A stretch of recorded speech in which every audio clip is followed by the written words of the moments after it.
What is up, guys? Welcome back to Overspray. In today's video, we're having an overspray block party. Yes, that means we are going to be blocking the roof of the Honda Civic project car. Now, I got my blocks here. Still got to go get some sandpaper from the store, but we are going to commence the blocking on the roof of the Honda Civic in this video. Now, it's very, very difficult to make sanding entertaining, unfortunately, because it's almost as bad as watching paint dry. But let me just show you some things that I bought for the channel, and let's go ahead and walk over here. This is something new that I actually bought today. This is a brand new Snap-on 6-inch dual function sander, and here's the part number for those that are interested. We'll leave that up for just a second there. And check this out. This thing is really, really awesome. Haven't really seen much videos on this thing. And of course, we're not going to be using this on the roof at all. Oops.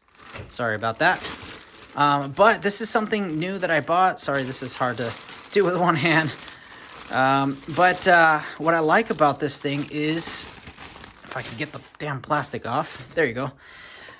It's selectable, right? So you can you have the option between a rotary and a random orbit. I don't know if you guys can see that, rotary and random orbit. So it's pretty cool if you want to select different, I guess you could say different cutting power, I guess you want to call it. Yeah, so this thing is very, very cool. I have seen one made by Dynabraid, but actually Dynabraids is actually more expensive than Snap-on. Now, the only difference that I've saw with the Snap-on one is it is made in Taiwan versus the Dynabraid, it's actually made in the US. So maybe there's a price difference there because of the country of origin, but regardless, this is something new that I bought for the Honda Civic project car, of course. So when we start working on the quarters of the car, we can get the bodywork knocked down very, very quickly, and I think this tool will come in handy. That is what we have in store for you guys. I know not much, not the most entertaining video, of course, but if you guys, you know how I do my videos, I'll try to make it as entertaining as possible, or at least as entertaining as sanding can be, I guess. I don't know. Anyways, let's go ahead and start block sanding.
like how I made my own sound effects there? Anyways, so we are, well, I am done with basically the first stage of blocking. Now I'm gonna go ahead and clean off the roof. As you guys can see, it's really, really dusty. And what that tends to do is fill in imperfections. So I wanna clean this whole roof off. And pardon my hair, my bad hair day. But as you guys can see what it looks like, it's looking real nice. But like I said, I gotta clean this off and double check my work. Now, what I'm gonna end up doing is wet checking it. Now, there are a couple tips I wanna give you guys with wet checking. Typically, I do not wet check a flat surface such as this. Meaning like a hood, you know, something like that is horizontal. This has kicked me in the butt several times when wet checking a panel that is flat, such as, well, in this case, the roof. Now, the reason why I say that is because I call it a water in puddle effect. And what that means is if you put too much water to wet check, the water will actually fill in imperfections. It'll actually even fill some minor dents. And what will happen with that is you look at the reflection and think it's perfect, nothing wrong with it. And this will end up causing you to find defects after you've already painted it. Ask me how I know. Yes, I've made that mistake several times. Actually, I did it once and then I found out like, I see why you shouldn't wet check. So I kind of do it different ways. I do a dry guide coat. I will sand it dry and then I will also wet check it. And not only do I not put a lot of water, but I let it kind of dry out on its own. As the water dries, if it dries in a dent, it'll actually take longer for the water to dry up in a dent or some sort of imperfection than the rest of the panel. The reason why that does it is because, well, it's got a little dip where the water can sit, so the water is more concentrated in that area, and, well, lo and behold, you'll see your dent while the water is drying. Now, if you go ahead and put too much water, like I said, it will fill in some of the minor imperfections, and you'll think the roof or the hood or whatever it is that you're painting is perfect, and then you go to paint it and then you see a bunch of dents. So you got to be real careful with wet checking. You kind of have to have a little bit of experience. Now, with vertical panels, however, I haven't really had this problem because it's vertical. The water tends to run off of the panel and, you know, lo and behold, doesn't really sit in, you know, dents and stuff like that. For that kind of stuff, like to wet check. And then I'll also run a microfiber towel so that it's damp. It's not soaking wet, but it's just damp enough to sheen the light. And then that way you'll see reflections. You'll see any minor imperfections. Maybe your bodywork's not perfect or something like that.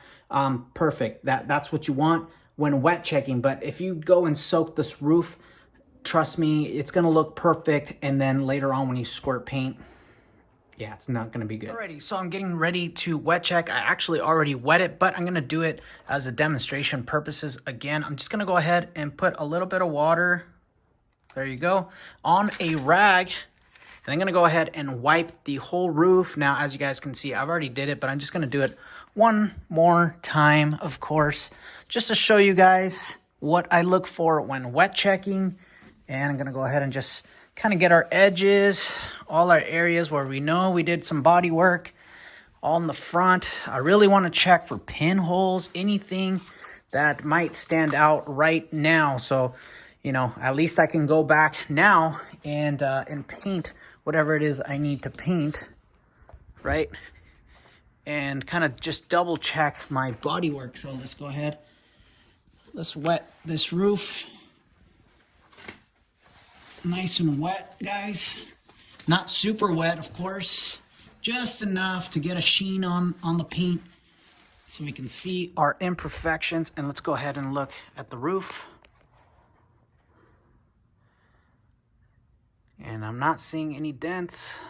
That's a good sign.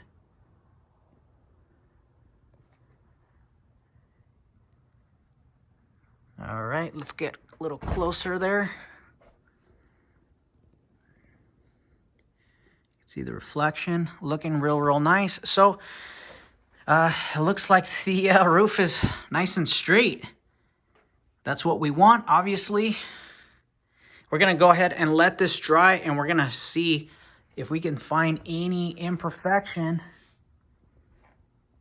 Because remember, if there is a small dent where the water can puddle, well, it's going to take a little bit longer for the water to dry in that area. So I'll cut you guys back in a bit, and if I see something, I'll point it out to you guys. Guys, I went ahead and wet checked it one more time because I think I saw something right here in this area. So I went ahead and just wet checked the whole thing just to verify that we got good, smooth bodywork, that we're not seeing anything major. There's like some specks of dust here, but I think it's coming off from the, obviously from this, so you could actually see some specks there, but that's okay. I'm gonna check our bodywork here in the front. Looks good, especially this area where we got pinholes and stuff like that, and any type of, you know, bodywork imperfection. Then we're really gonna look in there to see if there's anything that we can find, any little thing.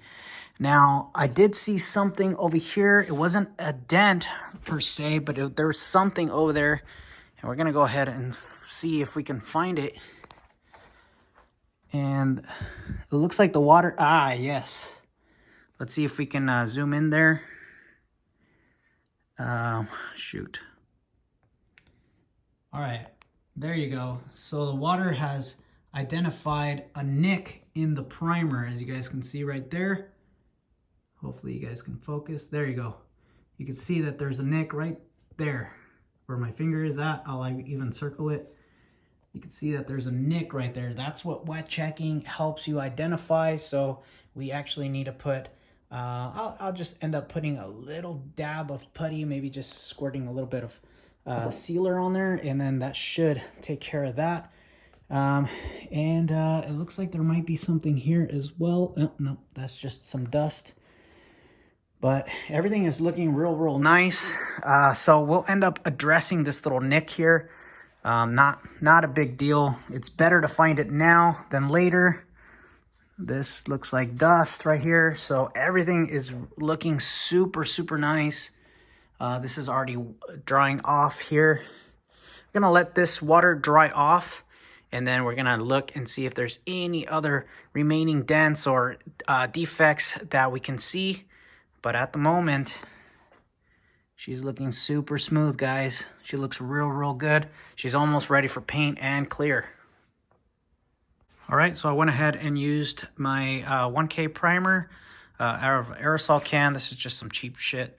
Sorry, excuse my language. And then went ahead and used my dabber, put some primer on there, and then just dabbed those little tiny little nicks in the primer. Now, once this fully dries, then we're gonna go ahead and, like I said, sand it nice and flat, make sure it's covered, and that'll take care of that. Now I'm gonna go ahead and sand the scratches on the other side while this dries. And yeah, we should almost be there, guys, ready for paint. I'm so super excited. This has been a long journey with this roof, and I can't wait for this thing to be done. Alrighty, guys, here's a quick example of what I'm talking about. I don't know if you guys notice it right here, but see that cheetah print looking? It looks like a bunch of dots or spots. That is texture in the primer. So basically, that is the peel of the primer. When you spray it, obviously paint has a little bit of texture, of course. That is actually texture where the water has dried into the texture, and it looks like, well, you could see it right there in the light. You see those little spots everywhere? That is texture. So we're gonna have to continue sanding, and we're gonna go ahead and let the little dabs over there fully dry as well, and we're gonna go ahead and continue sanding the rest of the roof. This is why wet check is important, but like I said, wet check it and then let it dry, and it'll actually end up drying into those defects any little defect, the water will actually dry into, and they'll be a little bit easier to see. So that is one thing. And then I'm gonna go ahead and come over here. We had a little bit of texture right here by the seal. Because the seal is, kind of covering it, it's very hard to see, but there was some texture right here in between. So I went ahead and grabbed some sandpaper and sanded this whole edge. There was also a little bit of texture right here where the water had dried into the texture. So I went ahead and sanded those edges right here. So like I said, it's I know the car is not going to end up being perfect. There's already imperfections on the car itself. There's some scratches already just because bringing in the car in and out. And yeah, I am aware of those imperfections. But, I want to do the best job I can.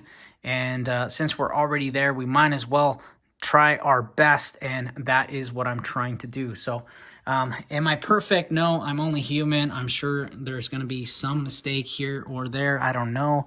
But I'm trying to minimize any mistake right now and try to get the best job possible, the best paint job possible in a home garage. So that is what I'm trying to do. I'm going to go ahead and continue for the rest of the night. It is probably midnight or so. And yeah, so I'm going to probably end up sanding the rest of the roof. I'm going to do one more light sand again, try to get any texture out or any imperfection that I might see, or even just catch the most minute imperfection and try to fix it tonight, because I really want to spray paint very, very soon. Also, I also ordered a anti-static gun. We're going to see how well a anti-static gun will do in a home garage setting. Is it worth it buying it in a home garage? Now, of course, I am doing it on a budget. So I ended up buying the static gun for, I think it was like $50 or $60 or something like that. And it's made for an industrial environment, so it's not technically like a stat gun that you would buy from like any other body shop company, right? Because they want almost $1,000 for some of these static guns. I don't have that kind of budget, so I went the cheap route. I went on eBay, found a static gun on eBay, and like I said, I spent like $50. So we're going to see how well that works. That should be in the next day or so. So we're going to be waiting for that. And anyways, that's going to be the end of this video. Thank you guys so much for watching. And thanks for joining me on the block party. So anyways, time to go. You ain't got to go home, but you can't stay here. Get out. Go. Fooch. Out. See you guys. Bye.